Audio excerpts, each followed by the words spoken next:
Hello, I'm Marshall Prunty. In a few minutes, you will see a very fascinating film, The Birth of a Coal Mining Town, Jenkins, Kentucky. I was brought up in Jenkins, and during those years, the friends and the people were very special to me. After the service, college, and entering the business world, I returned a couple of times a year to visit my family and friends, and these were trips that I always looked forward to. Dave Zaguerre came to Jenkins after World War II, and we worked one summer together. Dave and his family became longtime residents of Jenkins, and he remained until his early retirement a few years ago. During the years, Dave and I would meet at various business meetings. At this time, invariably, our conversations would turn to those wonderful people and those days in Jenkins. Recently, after one of these meetings, we concluded that a film should be made about Jenkins. And this is how the birth of a coal mining town, Jenkins, Kentucky, that wonderful place, came into being. You are going to learn things about Jenkins which you were not aware. Dave and I were very pleased to produce this film, and we hope that you will have as much enjoyment in viewing it as we did in making it. And now, we would like to introduce to you Mr. George E. Evans, Jr., the Secretary of the Energy Cabinet for the Commonwealth of Kentucky. The Commonwealth of Kentucky's history of coal mining dates back to pre-Civil War days. It has been a progressive development since those days, often turbulent, but always colorful and exciting. The town of Jenkins in the eastern coal field is a classic example of how a community came into being for the sole purpose of mining and marketing bituminous coal, a very special grade of coal that can be found only in the small area in and around Jenkins. The local mountaineers called it bird's eye cannel coal, and they boasted they could light a lump of it with a single match. Consolidation Coal Company realized that these seams of high-grade coal would have a tremendous market value and purchased 101,000 acres by January 1911. They moved rapidly to develop the wilderness area into a mining community. Roads were built where none existed. Materials and machinery were hauled in ox-drawn wagons. Rail lines were extended, and hundreds of construction workers set about building homes and commercial buildings with a fervor and tenacity that bordered on the miraculous. In a few short years, the towns of Jenkins and McRoberts were bustling with mining activity. Miners and their families settled into a closely knit community life. Many had come from other parts of this country, the British Isles or Central Europe, but they were unified by a common desire to work hard and to provide a good environment for their growing families. Children grew up, went to work for the same company where their parents had worked, or hired on to mine the same diggings their fathers had started. Over the years that ensued, Jenkins contributed much to the growth of eastern Kentucky, both in economy and in the quality of life. Since those early days of Jenkins, coal mining has been a major source of employment for our state. Currently, there are between 92,000 and 100,000 jobs in mining and related industries, generating $570 million in state revenues. Many who left home to pursue other careers carried with them the pride instilled by their parents and friends. They are proud of their Jenkins and Kentucky heritage.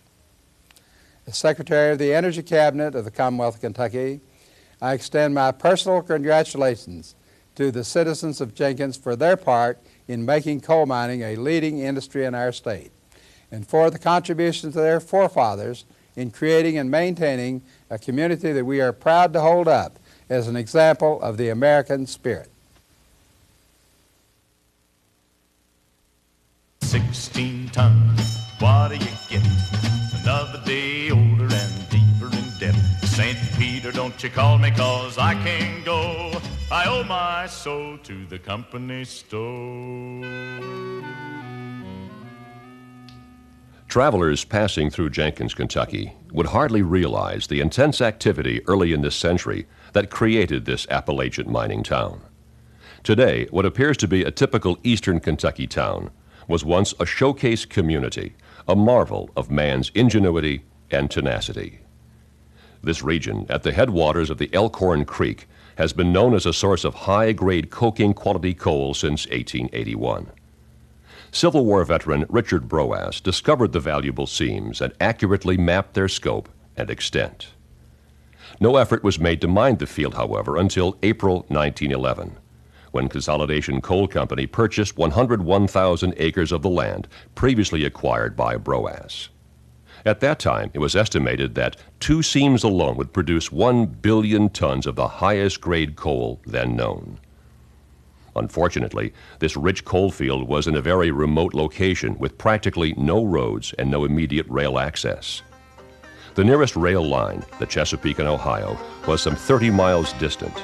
Supplies, food, and equipment had to be hauled by wagon over 18 miles of mountain trails and newly constructed roads. It was a monumental task supplying the needs of hundreds of workers. Consolidation moved rapidly to open the area to mining. Jenkins, named after one of the mine officers, was constructed near the headwaters of Elkhorn Creek, under conditions that at times seemed impossible. So vigorous was the activity that within a short time they had erected hundreds of residences to house the miners, most of them on the steep sides of the mountain.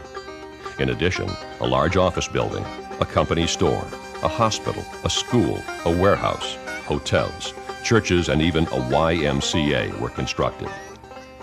Elkhorn Creek was dammed, creating a beautiful 15-acre lake with a central power plant at the north end. 8 mines were opened on the eastern side of the coal field, close by Jenkins, and another 6 were opened on the western side near the newly constructed town of McRoberts. Railway spurs were laid to bring out the coal from the new mines and to connect up with existing lines. A total of $40 million was expended in construction and equipment before the first coal shipment went to market. The investment paid off remarkably over the decades of mining that followed. To build the hundreds of homes and other structures, large quantities of lumber and brick were needed. The land owned by Consolidation abounded in timber of all types, so one of the first orders of business was to set up sawmills and brick yards. 9 sawmills were erected, including some big band saws as well as the conventional circular saws. Timber cutting crews supplied the logs from mills where they were quickly ripped into beams and planks and other forms of dimensional lumber for the builders. To supply the brick for the main office building, company store, recreation building, warehouse, power plant, hospital, and other permanent structures, 2 brick yards were outfitted and put into operation. Native clay from the section called Brickyard Hill supplied the raw material for making the bricks. Local stone was quarried in Wheaton Hollow. Before the rail lines were extended to Jenkins, all the heavy equipment had to be hauled in by wagons, pulled by teams of oxen. As many as 20 head of oxen were used to pull heavy equipment, such as boilers weighing 16,000 pounds each for the powerhouse. 2 locomotives totaling 66,000 pounds were hauled in by these incredibly strong beasts of burden. Horses, too, played an important role in bringing in wagon loads of food supplies, personnel, equipment, and other necessities of daily life in the growing community. Most of the workers and miners were recruited from afar due to the shortage of local labor. Many miners from Wales and England responded to the recruiting promises of the company, leaving their pits to move to the New World. Quaint old English can still be heard among the townsfolk, and many residents are descendants of the original workers and miners. Recreation needs of the early residents were provided for by the company. A large brick recreation building housing a theater for shows and movies, a soda fountain, rooms for guests, a Western Union office, and areas for educational displays was erected on Main Street adjacent to the main office building. Employees, their families, and other visitors also had a large 4-story clubhouse for their use along the lake shore. Of course, the lake itself provided a place to picnic, to boat, to swim, and in the winter to skate and sled. At the lake's north end was the central powerhouse, and just in front of it, a city park where many special events took place. A baseball park, complete with bleachers where the local teams competed, was laid out in one of the few flat areas of the terrain. First aid drills and sports events also used the facilities of the park. Sports were a big part of the recreation of Jenkins. In 1912, Jenkins started a bowling league, one of the first ever to be organized. Alleys in the basement of the recreation building were kept busy as this sport became popular. Baseball and football were an outlet for the competitive spirit of early Jenkins. The Lonesome Pine Baseball League was organized, later to be followed by the Mountain State League. Many fine ball players were developed. Some like Earl Webb, Bob Bowman, and Bonnie Weaver went on to play in the major leagues. Consolidation would recruit good ball players and keep them by providing work at the mines. Miners would go to work at 3 or 4 in the morning, and then, when their shift ended at 11 o'clock, they would head for the baseball field. There was always a fierce rivalry between the Jenkins teams and those of Burdine, Dunham, and McRoberts. Football, too, was a popular school sport for both the players and the spectators. And again, there was a sense of intense rivalry among the 4 neighboring towns. The teams played hard, and winning was always their main concern. Raven Rock, a huge rock outcropping high up on Pine Mountain, was and is a popular recreation spot. From its crest, a visitor can see the whole town of Jenkins nestled in the valley and on the hillsides. It's a favorite haunt for photographers as well as picnickers and hikers. Jenkins was considered quite a showplace by consolidation, so it was visited by many inspection teams. These were comprised of company officers, government officials, customers, members of the press, and visitors from abroad. The size of these teams ranged from 5 or 6 persons to 50 or 60 or more. The members were guided through the town facilities, the outlying mines, and often ended up with a picnic atop Raven Rock. Visitors were treated royally, and of course the tour was impressive, providing a good public relations vehicle for the company. Although most mining camps of that era did not consider education important and often used children to work in the mines or tipples, Consolidation built a school in 1912 and later formed the Jenkins Independent School District. Included were the towns of Burdine, Dunham, and McRoberts. C.V. Snap was the 6th superintendent of the district to be employed. He came to the area in 1929 and still lives in Jenkins. The following is a portion of an interview by Dave Zagier of the 100-year-old Jenkins man. What was your assignment? Well, my assignment was superintendent of schools. Oh, I see. Yes, and I had a good board too, a good board. Roughly how many students did you have back then? Well, the greatest number we ever had while I was here, but that was after I'd been here about 3 or 4 years. We had right at close to 3,000 children. 3,000 children in your school? But when I came here, we had about 2,400. But they picked up some. See, and we had we had over 11,000 people here in this school district. And of all the students you had, did a lot of them go on to college, or did they stay here? Oh yes, they did. We talked it all the time. You must get preparation, and I think a great number of them did. What were some of your problems in the school system back then? Finance. Mm-hmm. Finance.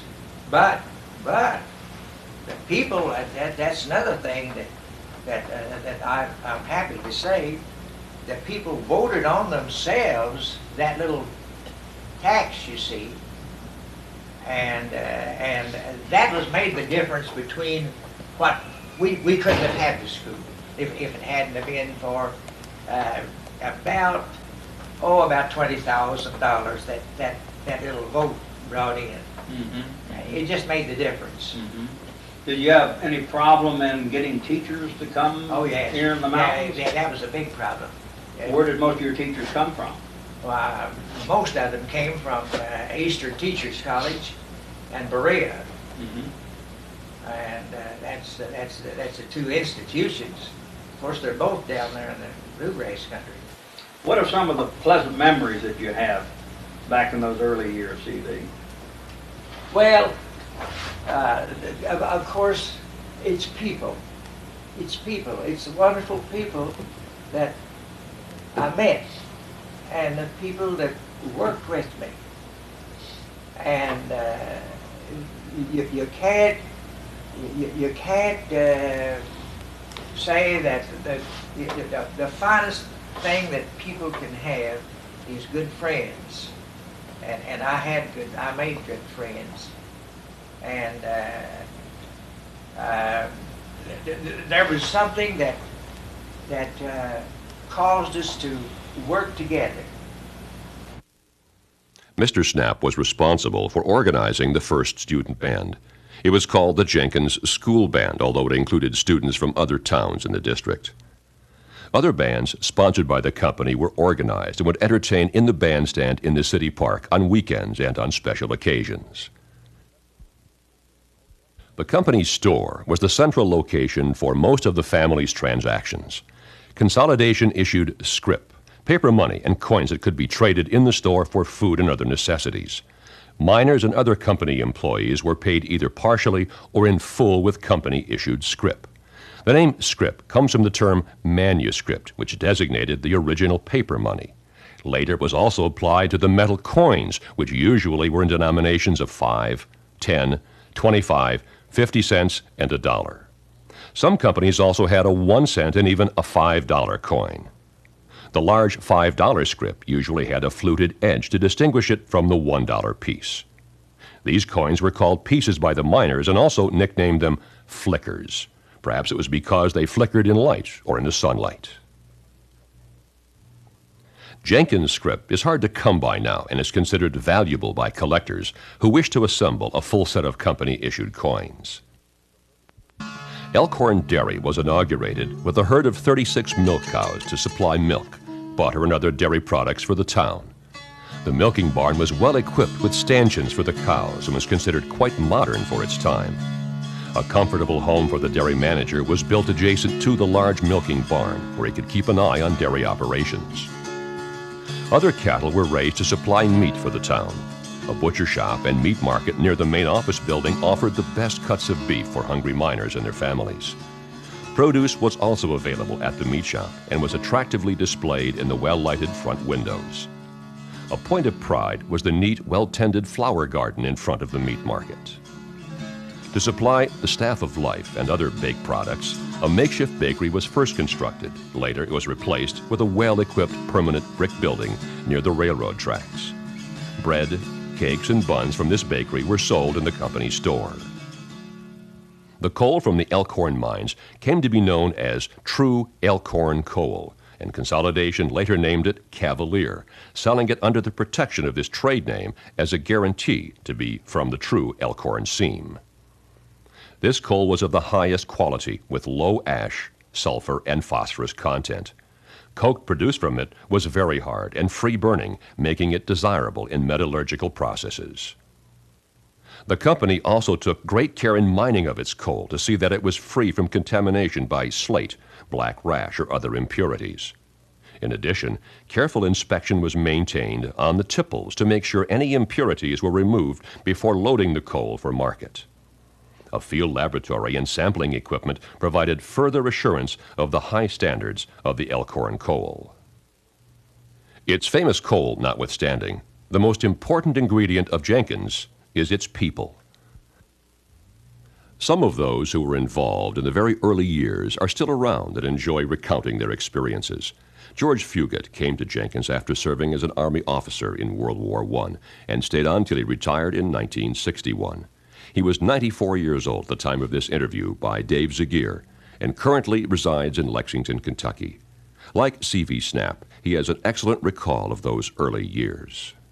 I loaded coal, and I mean I used a breast organ, and that's something that separates the men from the boys. If anybody's ever used it, George, breast auger, great long auger. yeah, explain what loading, hand loading is, and Yep. drilling. Well, we had a room that was maybe 15 feet wide or something like that, and we'd bore holes in one corner. And It's like using a carpenter's brace and bit. Yeah. All right. But once in a while you'd be drilling that coal, and as long as it was in coal, it was fine. But once you'd hit a sulfur ball, and I mean you'd work yourself to death trying to get through that sulfur ball, and but it was really not too difficult to drill, except when you ran into those things. But then we'd load it with black powder, and you had a long bar that went into the charge, and you tamped coal around that bar, so you just left a hole to the outside. So you light a squib, we call it, a little short thing with some powder in it, and that squib would go back in there and explode that powder, and that'd blow a little out of the corner. And then we'd go to the left of that and drill some more holes. Then it was easy to blast coal across the face of this room. But when you blast the coal down, you load it over in a mine car with it. Just like using a gardening shovel. Yeah, a number shovel. 3, except it's a wider. Number 3 red edge was the best. And looking back on your life in East Kentucky, anything else you'd like to say about growing up in Jenkins and the mountain area? It was Jenkins was a great place to live. I mean, I went there to stay 3 years. I said I'm going to stay 3 years, so then I'll take a look, see what I want to do. And I stayed 43. But I dearly love Jenkins. I mean, there was something about Jenkins that I've seen people come there and they'd say, I couldn't stand in this town, I'm not going to stay here. But they'd stay, after a while, you'd have to run them out. I mean, you couldn't get them to leave. There was something about Jenkins and about the conformation of the land there that somehow or another you developed at home feeling. I don't know where you found that. That's what I found, and I think I've talked to a lot of people that found it just the way that everything was located, and the convenience and the neighborliness of people. I mean, people. Well, I'm like you. I went there after World War II with the thoughts of staying just a short time, and I stayed 31 years. So Yeah. It was 31 good years too. Right. Yeah. Well, George, thank you very much. It's been very interesting to sit with you and reflect upon your memory of Jenkins back in the old days. And for 94 years old, you're a pleasant person and a sharp mind. And it's been interesting you to sit give me with a you. big head. Oh, no, not you, George. Give me. Coal mining is not without its hazards, as any miner can tell you. A mining family learns to live with danger and hardship. One disaster followed heavy rains in February 1923.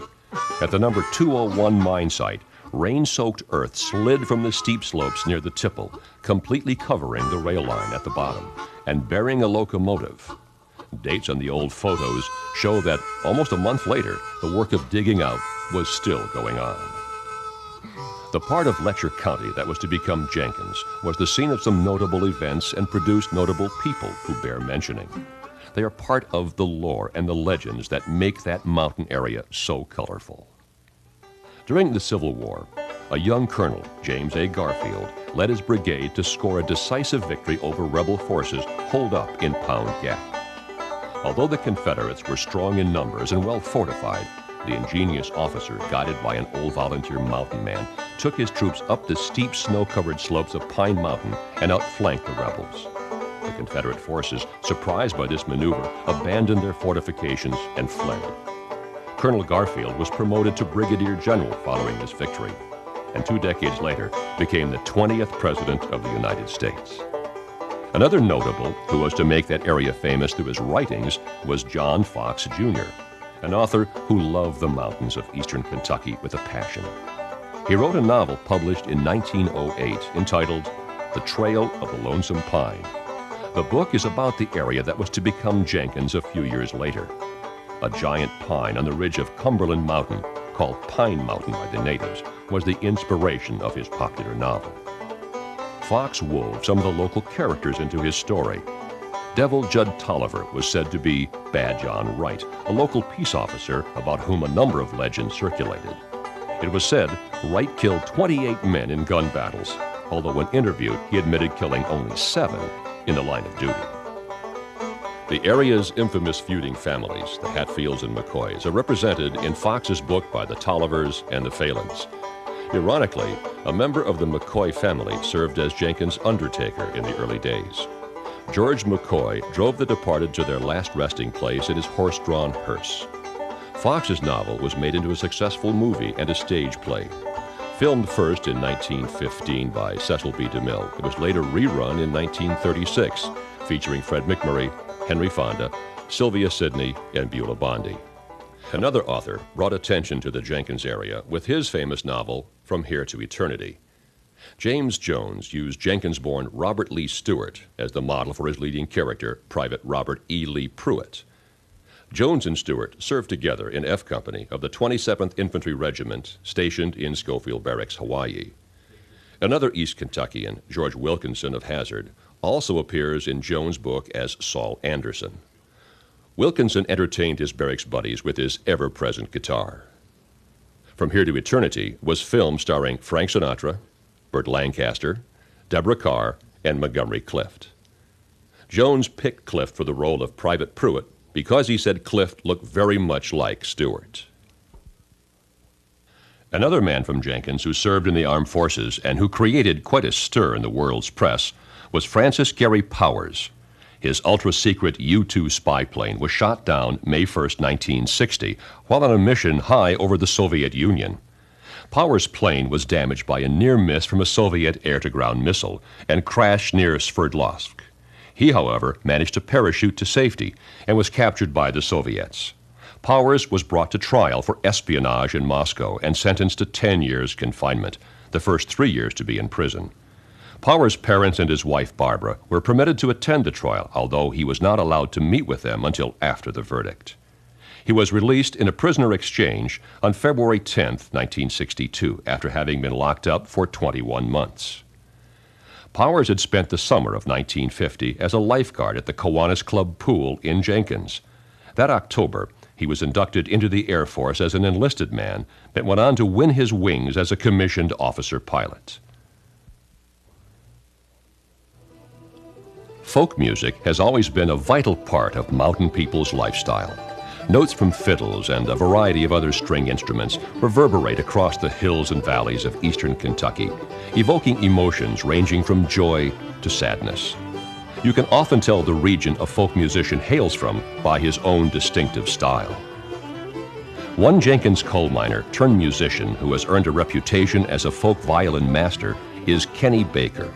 He played for more than 25 years with Monroe's Bluegrass Boys, and his style influenced a generation of bluegrass fiddlers. Baker is considered by many to be the most influential bluegrass fiddler in the world. His versatility includes bluegrass, swing, and Appalachian-style fiddling. More than 100 musical compositions have come out of his talented superstar of bluegrassdom. Tennessee Ernie Ford can also claim some roots in Jenkins. His grandfather, Walter Long, worked in the mines there for about 10 years. After leaving the mines, Long took a job as a company night watchman. Ford's affection for coal miners is reflected in his powerful recording of 16 Tons, a lament of the underground miner struggling to make ends meet. Jenkins is a friendly town, proud of its heritage and of its contribution to supplying fuel for the nation's steel mills. Change has been slow, to be sure, but perhaps that is one of its best attributes. Life is not easy in an area where unemployment sometimes reaches high levels, but Jenkinsites are survivors, as they have demonstrated in the past. These old photos taken in and around Jenkins during the years 1911 through the early 30s graphically show the process of creating a town out of a heavily forested, mountainous wilderness into an efficient, productive mining community. They can only suggest the indomitable spirits of the people who dedicated their energies and lives to bringing this dream into reality.